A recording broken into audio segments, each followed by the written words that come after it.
আসসালামু আলাইকুম, সবাইকে স্বাগত জানাচ্ছি বিফ কাচ্চি বিরিয়ানির রেসিপিটি দেখার জন্য। কাচ্চি বিরিয়ানির নিয়ম কিন্তু এটাই। কাঁচা মাংসগুলোকে বিভিন্ন ধরনের মশলা দিয়ে ম্যারিনেট করে আধা সেদ্ধ টাইপের চাল একসাথে দমে বসিয়ে মাংসটাকে সেদ্ধ করা বা রান্না করা, এটাই হলো কাচ্চি বিরিয়ানি। আর সেই বিরিয়ানিটা যদি হয় মাটির চুলার, তাহলে তার কথাই নেই। মাটির চুলার রান্না সাধারণত খুবই মজা হয়। আর সেই মাটির চুলায় আজকে কাচ্চি বিরিয়ানির রেসিপিটা করব। চলেন রেসিপিটা দেখে আসি।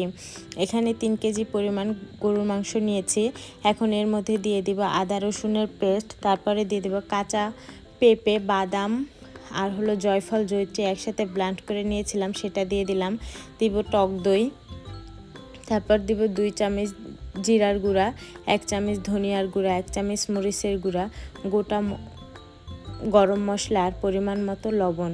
আর এখানে আমি রাঁধুনি বিফ কাচ্চি বিরিয়ানির মশলাটা ব্যবহার করেছি। আর দিয়ে দিব পেঁয়াজ ব্রেস্তা। এই রান্নাটায় পেঁয়াজ ব্রেস্তা দিয়েই করতে হবে, কাঁচা পেঁয়াজ ব্যবহার করা যাবে না। এখানে দিয়ে দিব পরিমাণ মতো সয়াবিন তেল। এখন মাংসগুলো খুব ভালো করে মাখিয়ে নিব। আর এখানে কাঁচা পেঁপেটা দেওয়ার কারণে মাংসটা খুব তাড়াতাড়ি সেদ্ধ হয়ে যাবে। আর কাঁচা পেঁপেটা কিন্তু আমি খোসা সহই ব্লেন্ডার করে নিয়েছিলাম। আর এই তো দেখেন মাংসগুলো ম্যারিনেট করা হয়ে গেছে। এখন এক সাইডে রেখে দিব। আর এই তো পাতিলে এখানে গরম পানি করে নিয়েছি, এর মধ্যে পরিমাণ মতো তেল দিয়ে দিব। তারপরে গোটা গরম মশলা দিয়ে দিব শাহি জিরা। আর 1 ঘন্টা পানিতে ভিজিয়ে রেখেছিলাম চালগুলো, বাসমতি রাইস এখানে ব্যবহার করেছি। চালগুলো দিয়ে দিলাম পানিতে, আর দিয়ে দিলাম পরিমাণ মতো লবণ দিয়ে চালগুলো 80% মতো সেদ্ধ করে নিব। পুরোপুরি সেদ্ধ করা যাবে না, কারণ এটা আবার দমে বসানো হবে। আর এই তো 80% মতো সেদ্ধ হয়ে গেছে। এখন চালগুলো সেকে নিব পানি থেকে। আর এই তো ছাঁকা হয়ে গেছে। এখন একটা শাড়িতে রেখে দিব। আর এখানে পাতিলের মধ্যে যেই ম্যারিনেট করা মাংসগুলো দিয়ে দিব।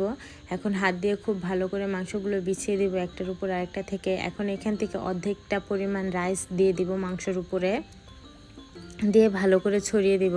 তারপর দিয়ে দিব ভাজা আলু। কাচ্চি মানে আলু ছাড়া কাচ্চি ভালো লাগে না আসলে।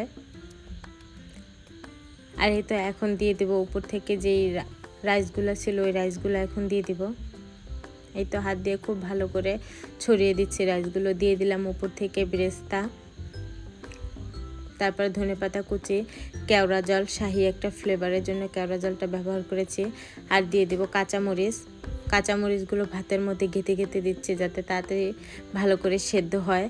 আর উপর থেকে একটু জর্দার রং দিয়ে দিব, শুধু কালারের জন্য, এটা কোনো স্বাদের পরিবর্তন আনবে না, দেখতে সুন্দর। আর উপর থেকে দিয়ে দিলাম কিশমিশ। আর এই তো সব কিছু দিয়ে সাজানো হয়ে গেছে। এখন পাতিলে চারপাশে আটা দিয়ে একটা খামির তৈরি করেছিলাম, সেটা দিয়ে লাগিয়ে নিচ্ছি। এখানে ঢাকনা দিয়ে আটা দিয়ে চাপিয়ে রাখবো, যাতে ভাপগুলো বের হতে না পারে। আর এই তো ঢাকনা দিয়ে ঢেকে দিয়েছে, চুলায় বসিয়ে দিয়েছে। এখন 10 মিনিটের মতো হাই হিটে জাল করে নিব। আর এই তো 10 মিনিট পরে কয়লা বসিয়ে দিয়েছে। এখন এই কয়লার দমেই বিরিয়ানিটা হবে। আর ঢাকনার উপরে কয়লা উঠিয়ে দিয়েছে। 1 ঘন্টার জন্য রেখে দিব। ফিরে আসবে 1 ঘন্টা পরে। আর এই তো 1 ঘন্টা পরে এখন আমি আটাগুলো ছাড়িয়ে নিচ্ছি একটা ছুরির সাহায্যে। আর এই তো এখন ঢাকনাটা তুলে নিব। ঢাকনাটা তোলার সময় অনেক সুন্দর একটা ঘ্রাণ বের হয়েছিল। আর এই তো দেখেন ফাইনালি কাচ্চিটা রান্না করা হয়ে গেছে। এখন একটা খুন্তি দিয়ে আমি আপনাদের দেখিয়ে দিচ্ছি কতটাই ঝরঝরা হয়েছে। এখন একটা সার্ভিং বলেও আমি কাচ্চিগুলো বেড়ে নিব। দেখেন মাংসগুলো খুব ভালোভাবে সেদ্ধ হয়েছে। রেসিপিটা কেমন হয়েছে অবশ্যই জানাবেন। ভালো লাগলে অবশ্যই লাইক, কমেন্ট, শেয়ার করবেন। আবারও নতুন কোনো রেসিপি নিয়ে হাজির হব আপনাদের মাঝে। আল্লাহ হাফেজ।